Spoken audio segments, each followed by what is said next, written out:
बिस्मिल्लाहिर्रहमानिर्रहीम। अस्सलाम वालेकुम। लास्ट वीडियो में हमने आपको कलेजी की सफ़ाई का मुकम्मल तरीका सिखाया था, साथ ही बकरे के फेफड़े की सफ़ाई का भी मुकम्मल तरीका हमने आपको सिखाया था। तो आज हम इसे पकाते हैं। सबसे पहले कुकर में डाला है मैंने 2 टेबलस्पून लहसुन अदरक का पेस्ट और साथ ही वो फेफड़ा मैंने शामिल कर दिया है जिसे हमने साफ़ किया था। बोटी आपकी बहुत छोटी छोटी सी होनी चाहिए। साथ ही शामिल कर रही हूँ मैं सौते किए हुए प्याज 1 प्याली, 2 टेबलस्पून खुश्क पिसा हुआ धनिया इसमें शामिल करेंगे, नमक हस्बे ज़ायका। कलेजी में बेहतरीन प्रोटीन के अलावा सबसे ज़्यादा फौलाद पाया जाता है। पाकिस्तान में 40% लोगों में आयरन की कमी पाई जाती है। उसके लिए कलेजी और फेफड़ा बकरे का बहुत ही मुफीद है। फेफड़ा ख़ास करके फीडिंग मदर्स के लिए बहुत ही ज़बरदस्त चीज़ है। दवाई का काम करेगा अगर आप इस्तेमाल करवाएं उन्हें।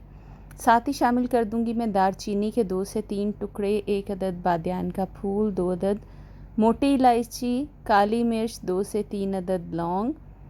इन तमाम मसालों के साथ हमने इसे 7 से 8 मिनट प्रेशर में गला लिया है। इसके बाद मैं इसे डाल दूंगी एक कढ़ाई में। पानी इसका जैसा कि आप देख रहे हैं खुश्क हो चुका है और 1 प्याली इसमें हम कुकिंग ऑयल का शामिल कर देंगे। मैं यहाँ पर कनौला ऑयल इस्तेमाल कर रही हूँ, रॉ कनौला ऑयल, जो कि मैं अपनी डिशेस में इस्तेमाल करती हूँ। रेसिपी मैंने चैनल पर डाल दी है, आप देख सकते हैं। मज़ीद शामिल करेंगे इसमें 1 टीस्पून हल्दी, 1 टेबलस्पून लाल मिर्च हम इसमें शामिल करेंगे और मुसलसल हम इसे भूनेंगे। आँच आपने कुछ तेज़ ही रखनी है, बहुत आहिस्ता आँच पर इसे नहीं पकाना।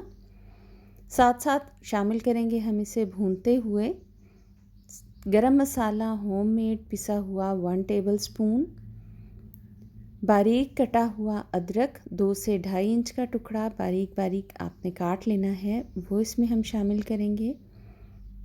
हरी मिर्च आप अपने टेस्ट के मुताबिक शामिल कर सकते हैं। अगर आपको मिर्च तेज़ रखनी है तो आप 10 से 12 शामिल कर दीजिए और अगर आप कम मिर्च पसंद करते हैं तो आप कम भी शामिल कर सकते हैं। यहाँ पर हम एक मेन इंग्रेडिएंट शामिल करेंगे, हरा प्याज बारीक कटा हुआ। उसे शामिल करने के बाद आप 1 से 2 मिनट तक चम्मच हिलाकर इसमें कलेजी भी शामिल कर दीजिए। कलेजी के साथ आपने इसे भूनना है 5 मिनट और इससे ज़्यादा आपने नहीं भूनना। यहाँ पर आप मज़ीद भुना पिसा हुआ ज़ीरा 1 टीस्पून शामिल कर सकते हैं। खुशबू आने लगे तो हरा धनिया से गार्निश कीजिए, पुदीने से गार्निश कीजिए।